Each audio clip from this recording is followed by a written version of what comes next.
Hello everyone, and welcome to the Genetec Tech Talk webinar on what's new in Security Center 5.3. In this webinar, we'll be covering the core component changes and anything new or different on the Synergist access control side as well. Thank you for being here today. My name is Derek. I'm a technical training e-content specialist with Genetec, and I'm going to be your host for the next hour or so. Today we have Wasim helping us from the Genetec Technical Assistance Center, and he'll be handling the questions and answers during the webinar. If you do have any questions during the webinar, you can type them in the question box of the GoToWebinar console, and one of us will get back to you with an answer as soon as possible. Now, in case we need to verify any information for your question, we'll make a note of it, and we'll send you an email as soon as we have an answer for you. All of the questions and answers from the webinar will be posted on the GTAC Tech Talk section of the Genetec Technical Assistance Portal forums about a day or two after the webinar has finished. If you have any additional comments or questions on the webinar or the GTAC Tech Talk webinar series in general, you can post them in this section of the GTAP forum as well.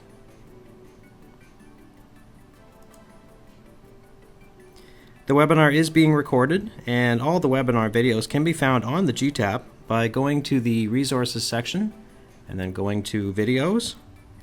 And then on the left, make sure we're in GTAC Tech Talk here. Now there are two ways that you can watch the videos from here, either streaming from a browser window by clicking on this icon right here, or you can download a zipped Windows media file from clicking on this icon right here. One other way you can watch this video and other GTAC Tech Talk videos, how-to videos, and operator training videos is on the Genetec training channel on YouTube.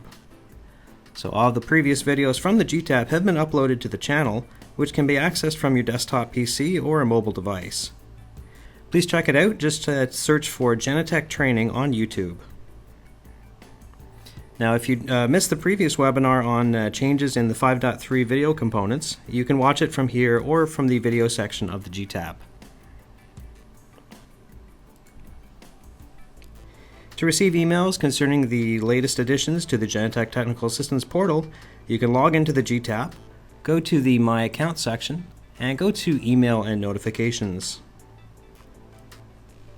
From the notifications section down here, you can select which subjects you're interested in right here, and you can select how often you'd like to receive an email when there's been additions to one of the various subjects here. Now, to put a checkbox next to a subject, the frequency will have to be set to daily or weekly, otherwise the options below here will be grayed out. Now, of course, if you make any changes, don't forget to hit the Submit button on the bottom to save your preferences. Alright, looking at the agenda for the webinar, we're going to start with the core changes first, and we're going to move on to the access control features after that. So for the core, we'll take a look at the partition changes first, and then we'll see the new area view before taking a detailed look at the new system for creating events to actions. After that, we have a new way to generate reports that can give us a lot more results. And next we'll take a look at how to configure some entity icons, how to configure still frames on alarms, and a way to have the applications lock automatically. We're going to finish off the core features with a couple of other additions, like 2 new languages. And then from the access control side of things here, we'll take a look at a change to the relocking configuration. We'll take a look at the new first person in rule, and a way to configure visitor escorts and multiple cards per door. We have a new way to search based on the credential number now, and some SMC or Synergist Cloud Link specific enhancements to consider after that. We've got 3 of them there, including the new custom card format enhancements, a way to shunt readers, and the ability to supervise downstream modules. Now finally, we'll take a look at the new controller hierarchy. We'll take a look at changes to the synchronization settings for HID units. And we'll take a look at how we can mask some door events on a schedule and in maintenance mode. Now, one last thing to point out here is that we do have this handy table of contents on the side. So this will be present throughout the presentation.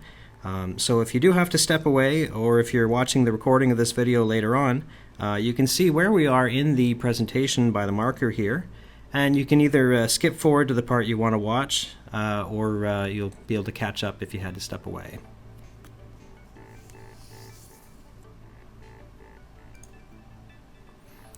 Okay, so let's start out by taking a look at partitions, and one particular limitation that has been removed. Now, partitions are used for grouping Security Center entities based on a particular security level. We don't use them to organize entities by location or entity type, but based on who should be allowed to see the entities within the partition. Since we could have many different security levels within an organization, we could have many partitions, and an entity could be a member of many partitions. Now there's a few changes that have been made to the partition system. First of all, we have two new types of partitions, the root partition and a new system partition. The root partition is named after your main server, as you can see here, and any new entities will be created under this partition, including new partitions as well. An entity must belong to a partition, so if you want to move an entity out of the root partition, you must add it to a new partition first. After that, you can delete the partition that you don't want it to be a part of, and then you'll have it in your final one here. Now, the system partition has been redefined from its role in previous versions of Security Center. Previously, the system partition was hidden from everyone but administrators, but the new system partition is used to keep certain system entities available for everyone on the system. For example, we want all users to be able to use the always default schedule, so that's included in the system partition. The system partition properties cannot be modified, even by administrators, and any entities who are members of the system partition cannot have their membership modified.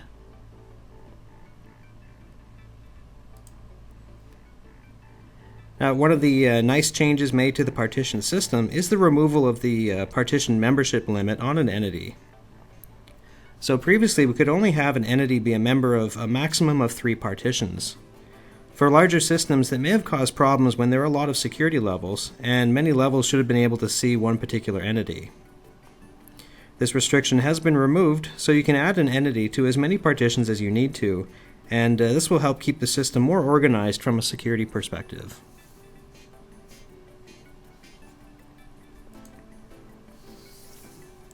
The next section is related to partitions as well, but it's more about a general change to the user interface. Previously, when we were looking at the general organization, we were using the logical view. Now, since we're organizing entities by location and moving them into different areas to group them, the new viewing mode is called the area view. As you can see, it operates much the same way as the logical view, in that you can move entities around from one area to another, rename them, and modify their properties. On the top of the area view is our main system server entity here. Now, one new addition to the entity tree functionality is the ability to show or hide partitions. On smaller systems or organizations that don't have a lot of security levels, you may not need to use partitions at all. On these kind of systems, all users that have access to the Security Center system have the clearance to view all of these security entities. So for that reason, partitions are hidden by default in the config tool. So when you first go into the config tool, you're going to see it like this. In the entity tree, if you would like to see the partition hierarchy, you can right-click on the tree and choose Show Partitions. You can hit the F4 function key, or you can click on the partition icon in the search field. So for example, if we're in our system task looking at our role view here, we can click on the partition icon, and this will show the active partitions and each role that has been assigned to them. Now, this is an easy way to see which members are, or which entities and roles are members of the system partition and cannot be moved into other partitions. Looking at our area view again, if we want to change the partition membership for an entity, we can simply drag the entity from a partition to another partition. If we want to make the entity a member of multiple partitions, we can do the same thing where we can click and drag the entity to another partition, and just make sure you're holding the control key before letting go of the mouse button. Like we can see in this example, you're going to have a little plus sign there to say that it is being added to both instead of being moved.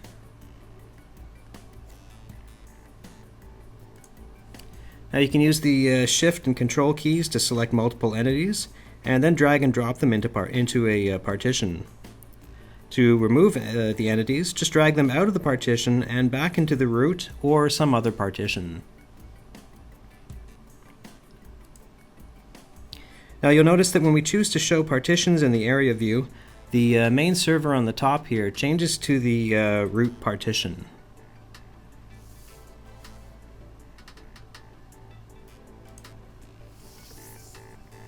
Alright, so let's move on to an enhancement to the creation of actions in the system. Now previously we had a wizard to guide us through the action creation, but it was kind of easy to lose track of the general event to action that you were creating. When we're creating actions now, everything is done in one window and has an easy to follow representation.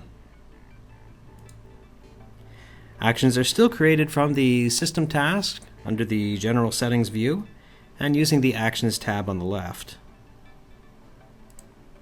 Once you hit the Create button, you will get the new pop-up creation window.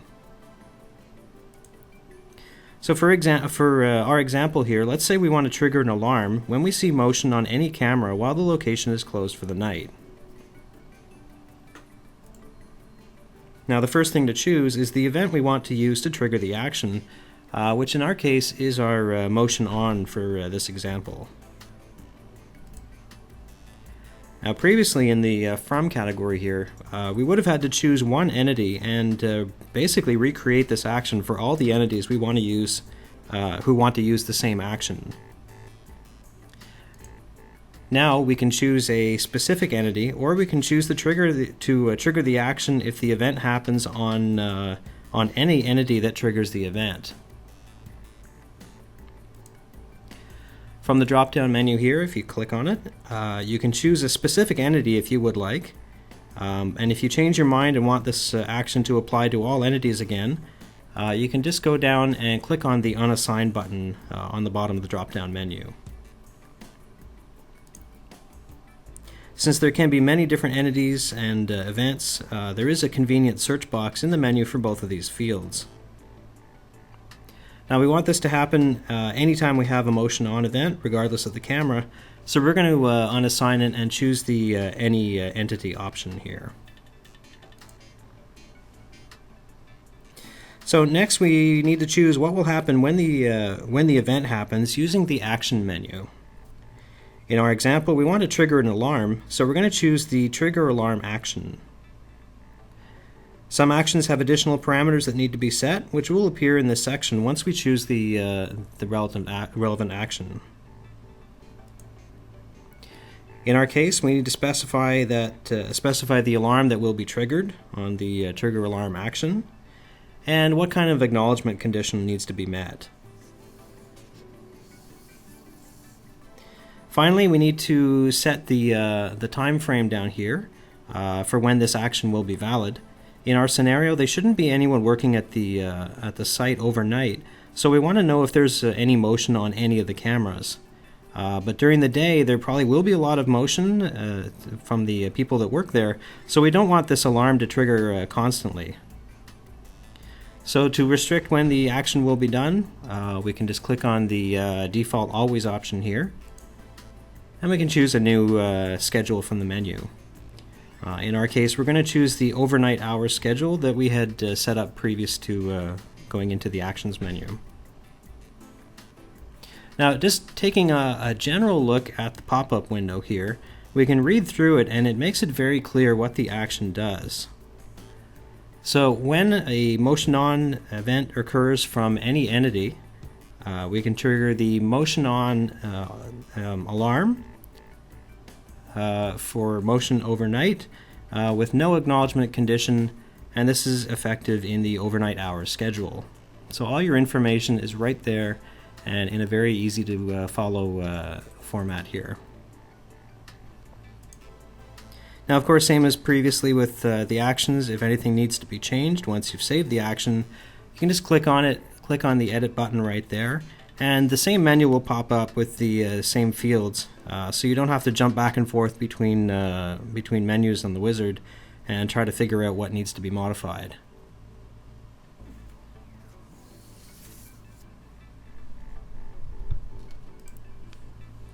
Okay, moving on to our next section, we've got a new enhancement on some of the reports. If we need to generate a report with a lot of results, we can now save it directly without having to view it first. This allows us to go above the displayable limit as well.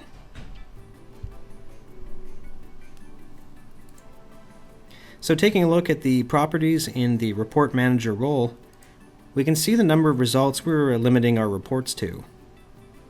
So by default this is set to 5,000, but we can raise that limit up to 10,000 if we would like. However, if we do want to have reports larger than this, we can generate some reports up to 100,000 records. We can do this using the Generate and Save option from the reporting task. Before we do this, we should take a look at the destination folder set in the Report Manager properties to see where the reports are being saved.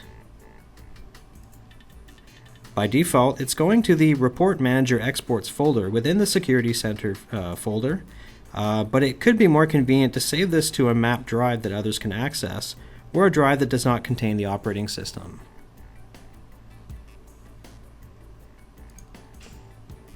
The reports that can generate more than the maximum number of results are those that are pulling their information from a role database and not from the directory itself. So for example, the alarm report or the I/O configuration reports are looking for information from the entities, so we are limited in our results. However, a report like the cardholder activities or the health history report is getting the information from a database only, so we can generate and save the report to get a lot more results. This also saves time since we don't have to wait for the report to be generated on the workstation and then exported, and this will ensure that we aren't going to slow down the workstation trying to generate a report with more records that it can handle. Now if you're going to, or if you are able to generate and save the report from the particular reporting task you're in, you will see an arrow like this right here next to the Generate Report button from the Parameters section of the reporting task. Just need to click on the arrow there and choose the Generate and Save Report option. This will give you a pop-up menu asking for the destination file name and where you want to store any attached files, such as any cardholder pictures. Now in the file format, if you click on the drop-down, you'll see that the only formats for saving the report here is CSV, or comma-separated value. If you'd like to save in PDF or Excel formats, you'll need to generate the report and export it, but again, that does limit your results. Now once you've set everything here, you just need to click on the Export button, and it will save the report in the report folder that we had configured in the previous slide.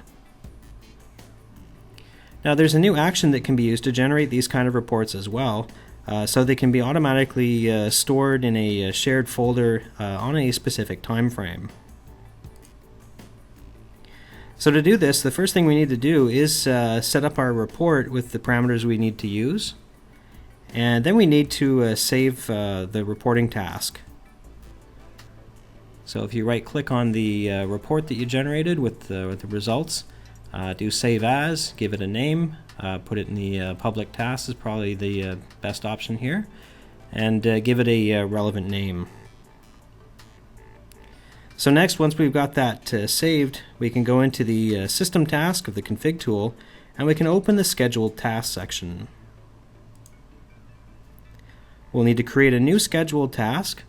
We'll give it a unique name, and then we need to set the options from the properties here. So if you need any help with the recurrence or anything like that, then just take a look back at the previous webinar from 2 months ago on system reports and report automation, where we go through everything you need to know there. Now in the action field, this is where we have our new action. We need to choose the export report button option here. Below that, we need to change the report to the one that we had just saved previously. And of course, for the export format, we need to use CSV as well.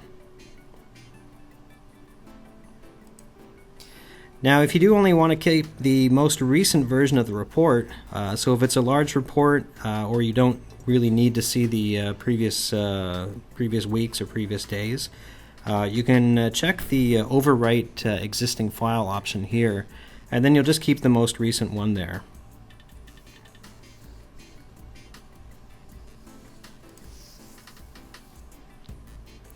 Okay, the next new option we're going to take a look at allows you to configure the icons used for certain entities.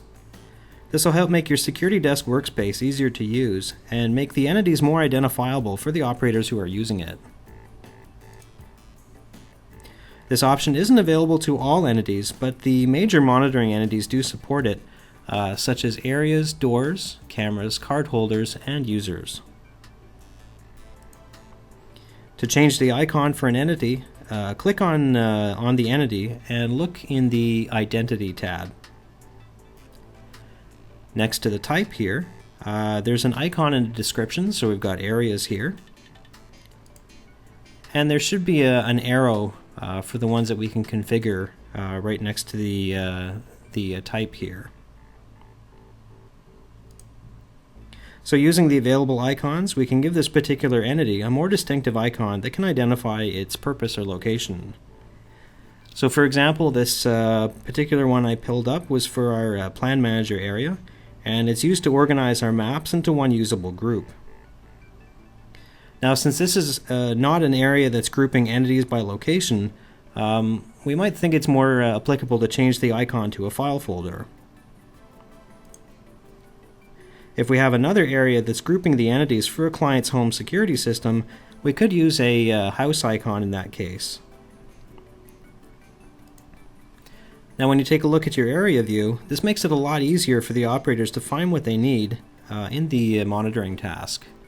So they can see right away, oh, there's the house icon, we know that's the Smith residence area, and there's our maps because there's our folder icon right here. Now if you do want to change the icon back to the default icon, you can just click on the arrow here and click on the reset option. Now if you're looking at the type and you don't see an arrow right here, this means that the icon is not configurable. At the moment we have a number of different icons available for each type of supported entity, but it's not possible to upload your own icons. For most purposes, the ones included in Security Center should be applicable to most scenarios.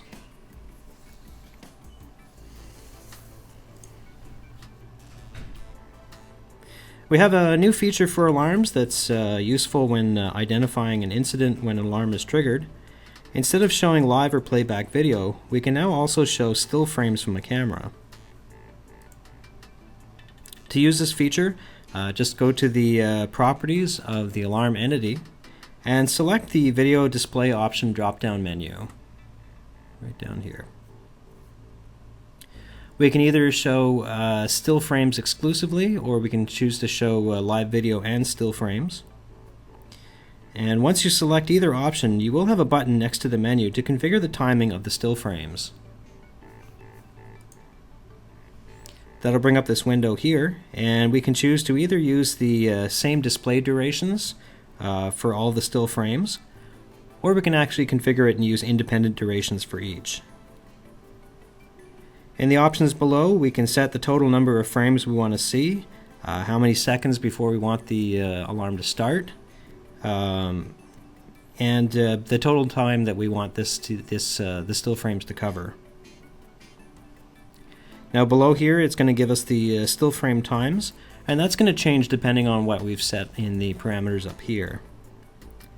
So in our example here, if we want to show 5 still frames, and we choose to play them 2 seconds before the alarm, and we want to see frames over 10 seconds in total, then in the list we're going to see that the first one is 2 seconds before, and then on the actual time of the alarm, and then the next one will be 2 seconds after, 4 seconds after the alarm, and 6 seconds after the alarm. Now if we switch that over to use independent durations, you can click on it, you can actually change how long to display each frame.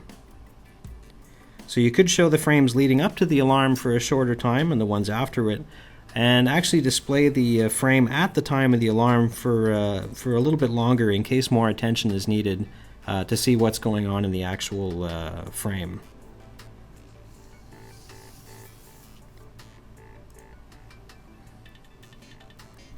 Okay, to enhance the security of your workstations, we have added a new feature, and that will automatically lock the client application.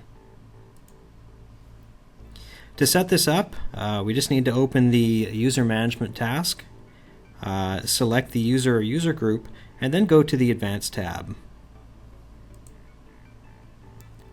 Slide the auto lock parameter here to the on position, and you can set how many minutes or hours you wish to use as the inactivity timeout for the user. Now by default this will be set to inherit from parent, so you'll have to slide this over to the override position to make any changes here.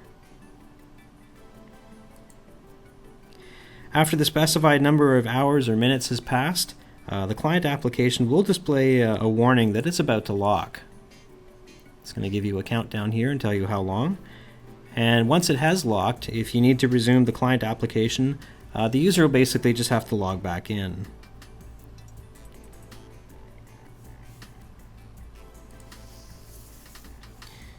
Okay, one last key feature for the core of Security Center 5.3 is the ability to hide more features that will not be used by all users. So previously we've been able to hide parts of Security Center that the users would not be using, such as the complete Omnicast package. But we've added a few new components here that can be hidden, which are analog monitors and visual tracking for Omnicast. And we have partitions that we can hide as well. And for Synergist, for the access control component, we can hide the visitors component here as well. So to turn the components on or off, you just need to open the System task, go under the General Settings, and click on the Features section on the bottom here. Just use the check marks to turn on or off a particular feature, or use the arrow to show any sub-features that might be available for Synergist or for the Omnicast component.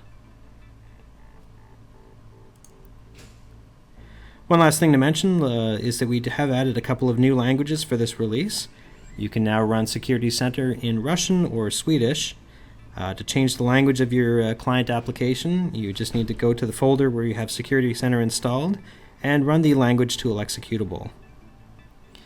The default path for the installation is on the C drive in Program Files x86, Genetec Security Center 5.3, and that's the name of the executable there. And you'll probably have it in your Start menu as well under your Genetec Security Center folder. Now if you do make any change here, you will need to restart the client applications for the new language to take effect. Alright, so let's switch over and take a look at the changes made to the Synergist access control component of Security Center 5.3. Now we're going to start off by taking a look at a redesign of the Door Properties tab, including the door relocking feature. Now previously we were able to specify if we wanted a door to relock on the door closing or after a predefined time range, but we had to set this up through the access control behavior section of the web portal of the Synergist Master Controller, or SMC. We can now find this section available in the Properties tab for a door. This is still only applicable to the SMC and the new Synergist CloudLink hardware.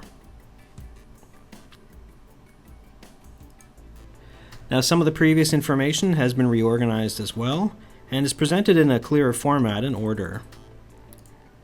For instance, the unlock for maintenance option is now right on the top here, and we do have the door held and door forced event switches more clearly defined. We can now also control the reader buzzer behavior for these two types of events as well. Both options have their own set of behaviors to be more adaptable to the configuration needed. We've also reorganized the grant time and the access time, which has been renamed to entry time, to more clearly show the standard times here and the extended times. We also have a new section for the two-person rule and visitor escort, but we'll be taking a closer look at that in just a few minutes.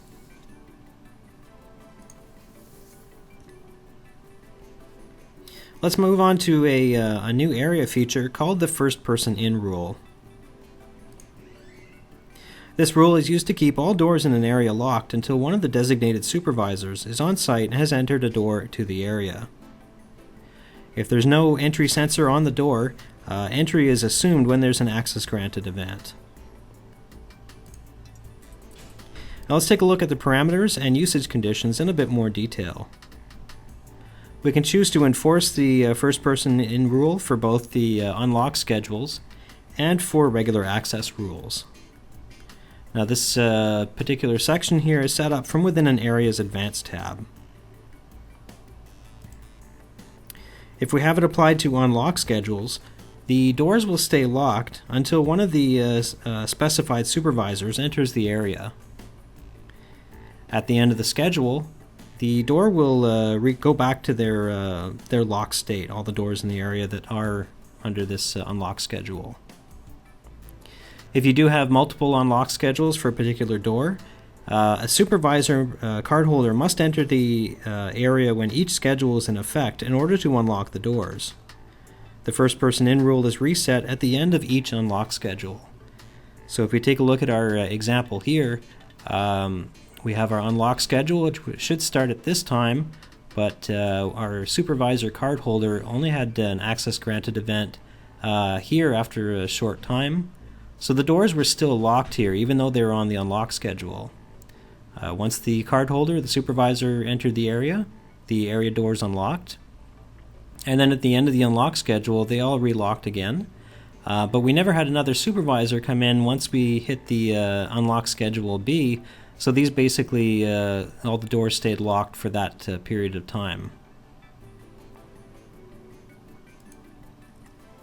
Now the list of supervisor cardholders or cardholder groups can be defined here. Once you turn on the enforce on door unlock schedules, you'll see the extra options here, and you can just add extra cardholders or cardholder groups. Now to unlock the door, a supervisor must enter the area during the unlock schedule, but we can also add this on-site time offset right here to say how much earlier a supervisor can arrive. So if the supervisor cardholder arrives before this offset, so in our case we have it set to 30 minutes before the start of the unlock schedule, if they come in before that, it will not count as an entry that will unlock the doors. So if the supervisor came in 35 minutes before the unlock schedule, it won't count it and the doors would stay locked. We can also apply the first person in rule to area doors that normally remain locked and are controlled by access rules. Turning on this option, we'll have to select a schedule for when the first person rule is applicable. When the schedule is active, no access rules will be applied until the supervisor enters the area, and all the doors will remain locked, even if the cardholder should have access. Once the supervisor enters the area, the normal access rules defined for the doors are applied.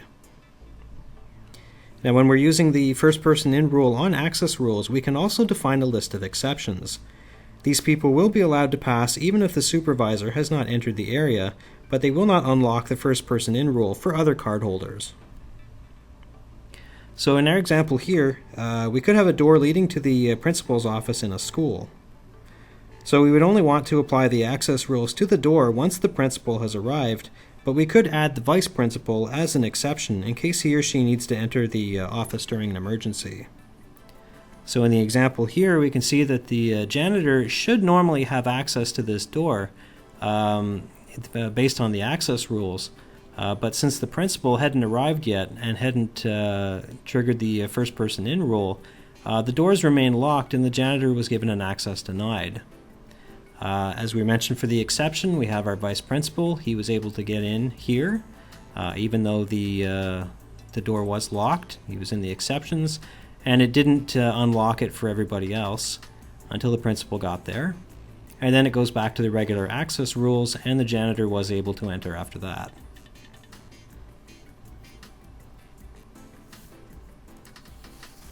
Now, one thing to bear in mind is that the schedule needs to have an end time in order for the first person in rule to be reset. For this reason, we cannot use the always schedule for either the door unlock schedules or for the enforce on access rules schedule, the one that we just chose in the previous step. The first person in rule also adds a few new events that can be searched for or have actions created on based on those events. So when the supervisor enters the area, we get a supervisor in event.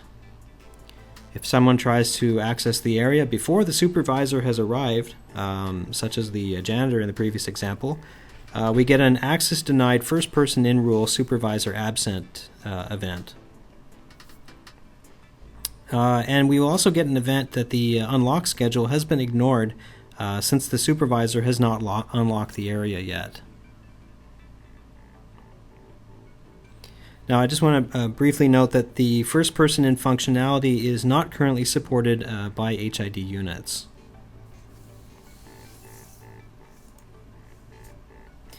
The next feature I'd like to take a look at is the situation where you need multiple card holders to present cards to unlock a door. This is applied in the two-person rule and the visitor escort rule.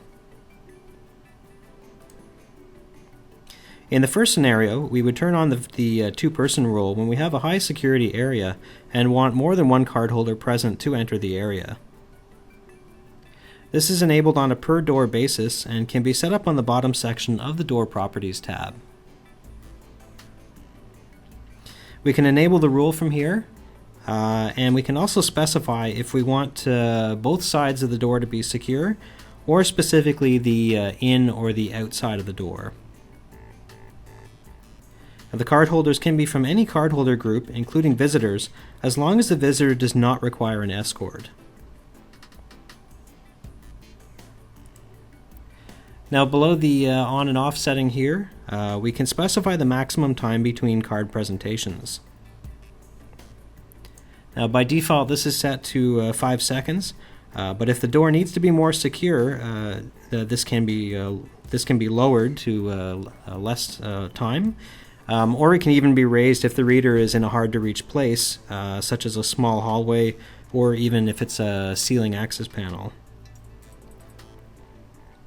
For example, if we have a vault that has a single door, but we never want one employee to enter the vault by themselves, we can turn on the two-person rule for this door.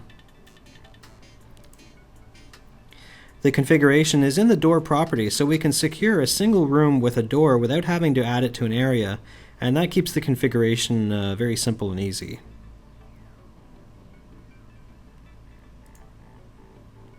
Our second multi-card presentation scenario is when we have visitors that require an escort while they're on site.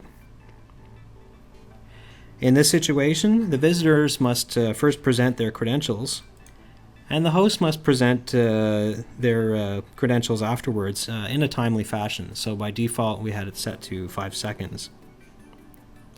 If there are multiple visitors, they can all present their cards at the same time, and then the host will present his or hers last, and this will unlock the door.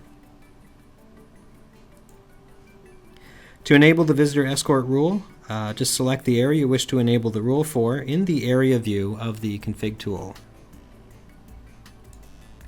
Click on the Advanced tab and look for the Enforce Visitor Escort Rule section here. Switch this option to on and hit apply. And once you do, you'll see there's a little arrow here. This is so you can revert to the inherited value if the area has a parent with the escort rule applied.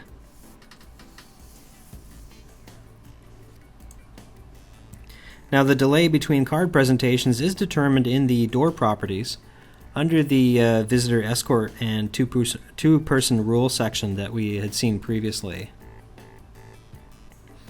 If the default value of 5 seconds needs to be changed for any doors in this area, just go to the door properties and make the modification here. Now, an easy way to see which doors need to be configured is by going to the Area Properties tab. From the second section here, we can click on a door, and you can hit the Jump to Configuration button in the controls below the list. Once we have that enabled, when we're creating visitors, we can select a cardholder or cardholder group as the visitor host. Sorry, it's right there. And we can put a checkbox here saying that an escort is required. In our example here, for any doors in the Montreal area, visitor John Casey will have to present his card, and to pass through the door, cardholder Joanna Garrett will have to present her card within 5 seconds.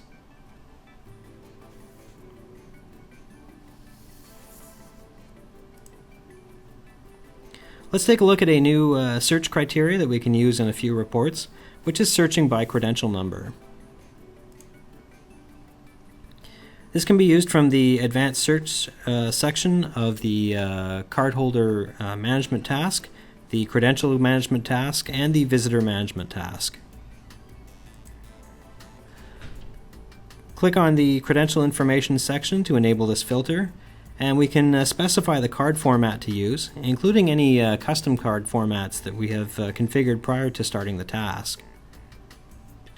The fields below will change to prompt you for any card information based on the fields that have been configured for the format that we selected. Now, most of the time the credentials are defined by their facility code and their card number. You can fill in one or more of these fields here and just hit the search button to look for any cardholders, credentials, or visitors that have a credential that matches the values entered in the fields. So for example, our standard 26-bit card format has a facility code and card number here. Sorry, this is our HID 34-bit card here. But we could also have a custom format that we created, and that could have 3 different fields that are searchable, so that will adapt depending on the format chosen.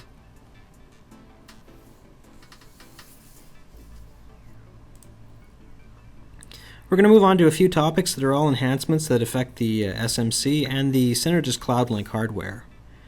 These are all shorter topics, so we've just grouped them together into one section. The first enhancement we're going to look at is the size of the custom card format, which we were just looking at before. Using Security Center with the SMC or the Synergist CloudLink hardware, you are able to use credentials that have a total format length of up to 512 bits. When you're setting up the fields, they do have a length restriction of 256 bits for Wiegand and 128 bits for ABA card format types. Now please note that when HID hardware is used, the total card format length are limited to 128 bits. Also with the SMC, we're now able to disable readers from within the Security Desk application. If you have readers connected to an HID V100 panel, which is controlled by an SMC, you can now use the shunt reader function to disable the reader. Doing this will ignore all the reads that coming from the shunted reader and can be used when there's maintenance being done on the reader and we don't want to send any events over to Security Center. Now this will cut off any access by authorized cardholders, so we really need to make sure it's not done on a door that really should be active and should be allowing people to pass through.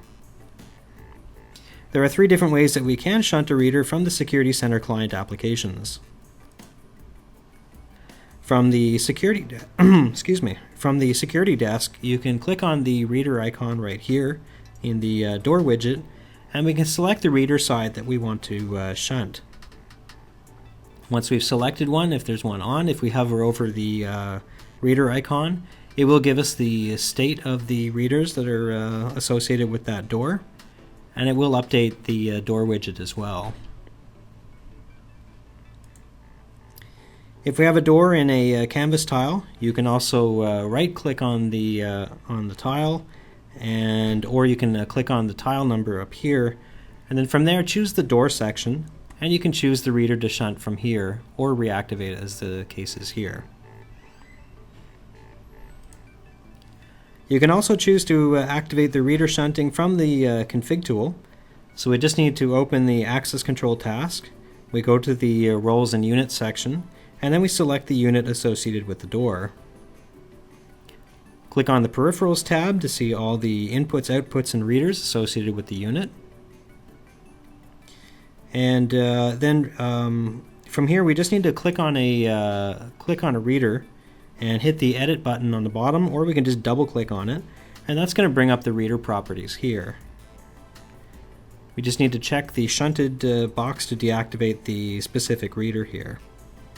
If you need to deactivate the whole unit, it's probably preferable to put the unit in maintenance mode instead.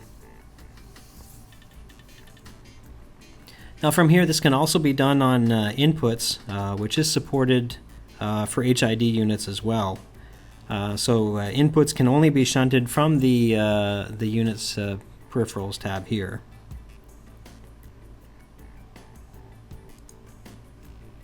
Now one last thing related to the SMCs is that we can now supervise any downstream interface modules. So in case one of the V100 or V200 panels goes offline, any doors or zones that are using peripherals from those devices will show up as offline, letting you know that there is a problem.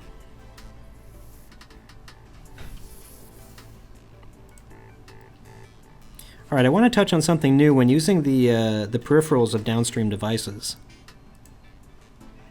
This is applicable for HID, SMC, and Synergist CloudLink devices, and it's helpful when setting up doors or zones. Now, previously when we were choosing an input and use for a zone or door, it would just basically give you a list of every input on the system. Now you could filter it based on the unit name, but if you have an HID controller with a few V200 interface ports connected to it, you would still have a pretty large list of inputs to go through.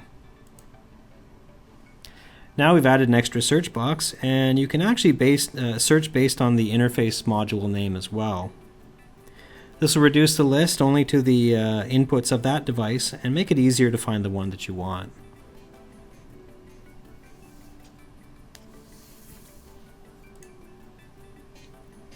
We have a new change I'd like to show you concerning the synchronization of HID units.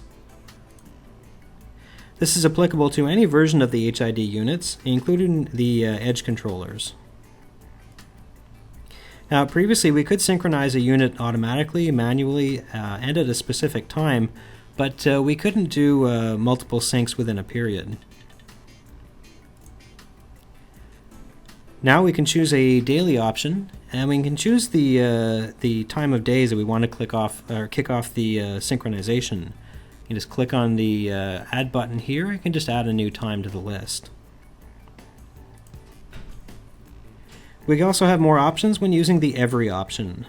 We can now pick a specific weekday and the time to do the sync on that day. We also have a new option to force a refresh on the unit. Just check the option right there and click on the Synchronize Now button, and it will restart all the processes within the controller when the button's pressed.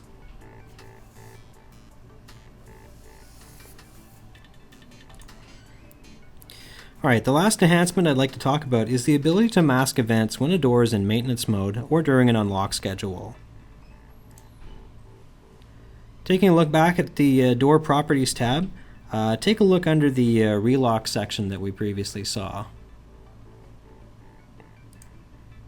We have a couple of new checkboxes here where we can choose to ignore the door held open too long events or any access granted or denied events while the door is unlocked on a schedule.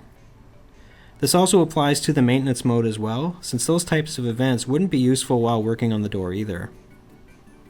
This can really help reduce the excess events being stored in the database and make it a lot easier to find more critical events that occurred outside of the door unlock schedule.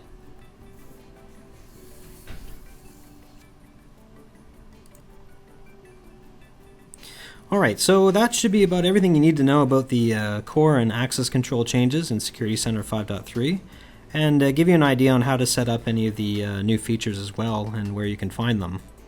If you need to take a more detailed look at some of the features we only touched on briefly, you can take a look at the technical information site for the Administrator's Guide document and any articles we have on those subjects as well, as the articles will be on the most recent version, which is 5.3.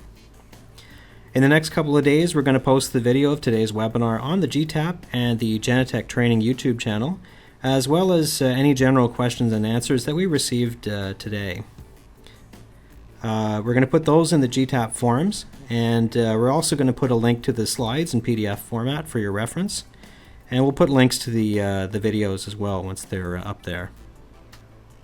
Now, in case you have any questions for Wasim or myself, we're going to keep the session active for about another 10 minutes or so. So if you do think of anything you'd like to ask, just go ahead and type it in. And if you think of anything after the webinar is finished, please feel free to post that in the GTAP forums, and we'll get back to you as soon as we can. Now, when you close the webinar, you'll be presented with a short survey just to give us a little feedback on the webinar that you just attended today.